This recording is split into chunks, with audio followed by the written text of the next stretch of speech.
മത്സ്യം ടി.പി. രാജീവൻ. മണൽത്തരിയോളം പോന്നൊരു മത്സ്യം കടൽത്തിരയോട് ഒറ്റയ്ക്ക് പൊരുതി നിന്നു. വേലിയേറ്റങ്ങളുടെ വൈകുന്നേരങ്ങളിൽ അവൻ എല്ലാ കൊടികൾക്കും മുകളിൽ, ഒഴുക്കുകൾ ഉൾവലിയുമ്പോൾ എല്ലാ രഹസ്യങ്ങൾക്കും അടിയിൽ. വലക്കണ്ണികൾക്ക് അവനോളം ചെറുതാകാനായില്ല, ചൂണ്ടക്കൊളുത്തുകൾക്ക് അവനെപ്പോലെ വളയാനും. വായ്ത്തലകൾക്ക് അവൻ്റെ വേഗവും കിട്ടിയില്ല.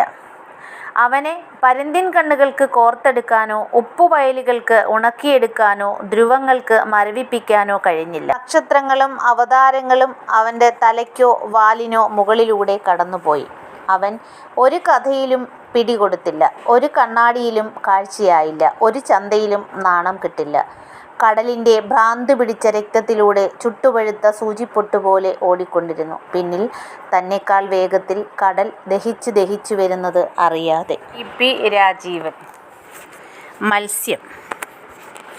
1959 കോഴിക്കോട് ജില്ലയിലെ പാലേരിയിലാണ് ടി.പി. രാജീവൻ ജനിച്ചത്. ഇംഗ്ലീഷ് സാഹിത്യത്തിൽ ബിരുദാനന്തര ബിരുദം നേടിയ അദ്ദേഹം ഡൽഹിയിൽ പത്രപ്രവർത്തകനായി ജോലി നോക്കിയിട്ടുണ്ട്. കാലിക്കറ്റ് യൂണിവേഴ്സിറ്റി പബ്ലിക് റിലേഷൻസ് ഓഫീസറാണ് അദ്ദേഹം. ഉത്തരാധുനിക കവികളിൽ ഒരാളാണ് ടി.പി. രാജീവൻ. യുവകവിക്കുള്ള വി.ടി. കുമാരൻ പുരസ്കാരം അദ്ദേഹത്തിന് ലഭിച്ചിട്ടുണ്ട്. അദ്ദേഹത്തിൻ്റെ പാലേരി മാണിക്യം എന്ന നോവൽ സിനിമയാക്കിയിട്ടുണ്ട്. മത്സ്യം എന്ന പ്രതീകത്തിലൂടെ മനുഷ്യൻ്റെ അതിജീവനത്തിൻ്റെ ചരിത്രമാണ് ഈ കവിത അനാവരണം ചെയ്യുന്നത്. ജീവിതയാത്രയിൽ ഓരോ മനുഷ്യനും പലതരത്തിലുള്ള പ്രതിസന്ധികളിലൂടെയാണ് കടന്നു പോകുന്നത്, അല്ലേ? ഈ പ്രതിസന്ധികൾ ഓരോരുത്തരും തരണം ചെയ്യുന്നത് അവരവരുടേതായ കാഴ്ചപ്പാടുകളിലൂടെയാണല്ലേ. അതുപോലെ തന്നെ ഓരോ മനുഷ്യനും ഓരോ തരം വ്യക്തിത്വമായിരിക്കും. മനുഷ്യൻ സ്വാതന്ത്ര്യദാഹിയുമാണ്. സ്വാതന്ത്ര്യം എന്ന വാക്കിന് പല അർത്ഥങ്ങളുണ്ട്. നമുക്കൊക്കെ ഓരോ തരം വേഷങ്ങൾ കെട്ടിയാടേണ്ടി വരുന്നുണ്ട് ജീവിത നാടകത്തിൽ. ഈ വേഷം കെട്ടലുകളിൽ നിന്ന് പുറത്തു കടന്ന് തൻ്റേതായ ഒരു ജീവിതം കെട്ടിയുണ്ടാക്കാൻ ചിലർ ശ്രമിക്കുന്നു.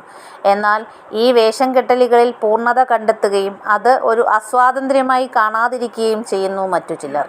ചുരുക്കത്തിൽ സമൂഹവും വ്യക്തികളും നൽകുന്ന വിലക്കുകൾ മറികടക്കുകയാണ് സ്വാതന്ത്ര്യം എന്ന് ഒരു കൂട്ടർ ചിന്തിക്കുമ്പോൾ, മറ്റൊരു കൂട്ടർ ഈ വിലക്കുകൾ സ്വാതന്ത്ര്യത്തെ ഹനിക്കുന്ന ചങ്ങലകളായി കാണുന്നില്ല. സ്വാതന്ത്ര്യദാഹിയായ മനുഷ്യൻ്റെ പ്രതിനിധിയാണ് ഈ കവിതയിലെ മത്സ്യം. മണൽത്തരിയോളം മാത്രമേ അവന് വലിപ്പമുള്ളൂ. പക്ഷേ പ്രതിസന്ധികളോട് അവൻ ഒറ്റയ്ക്കാണ് പൊരുതുന്നത്. തനിക്ക് നേരിടേണ്ടി വരുന്ന അസ്വാതന്ത്ര്യത്തെ ഇല്ലാതെയാക്കാൻ അവനറിയാം.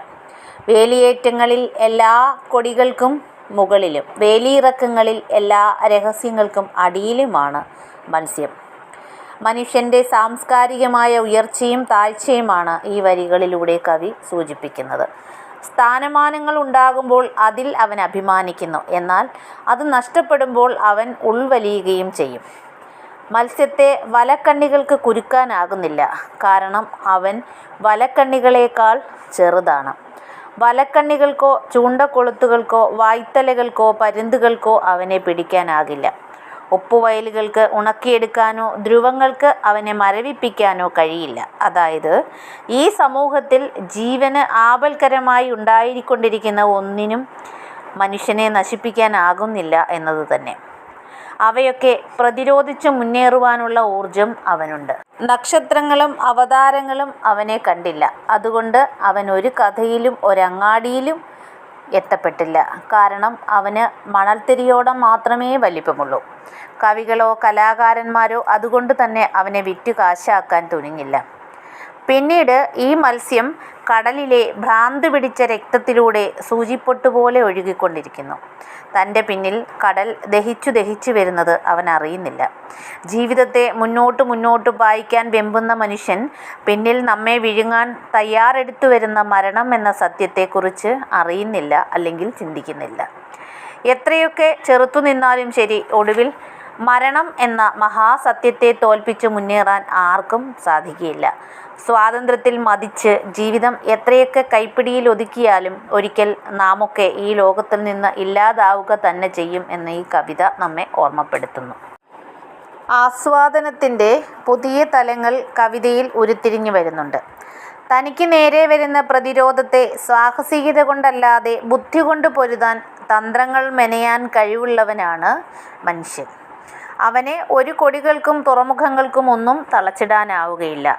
എല്ലാ രഹസ്യങ്ങളും അവൻ അറിയുന്നുണ്ട്. അതുകൊണ്ട് തന്നെ ബന്ധനത്തിലാക്കാൻ വരുന്ന കെണികളെയും വലകളെയും വായ്ത്തലകളെയും ഭീഷണികളെയും പ്രലോഭനങ്ങളെയും ഒന്നും അവൻ കാര്യമാക്കുന്നില്ല. അതുകൊണ്ട് തന്നെ അടിമയായോ ചന്തയിലെ വിൽപ്പന ചരക്കായോ കാഴ്ചവസ്തുവായോ അവൻ മാറുന്നുമില്ല. എങ്കിലും മുച്ചൂടും മുടിക്കാൻ പാകത്തിന് പിന്നിൽ പതിയിരിക്കുന്ന ആത്യന്തികമായ മരണം എന്ന ദുരന്തം അവൻ അറിയുന്നില്ല.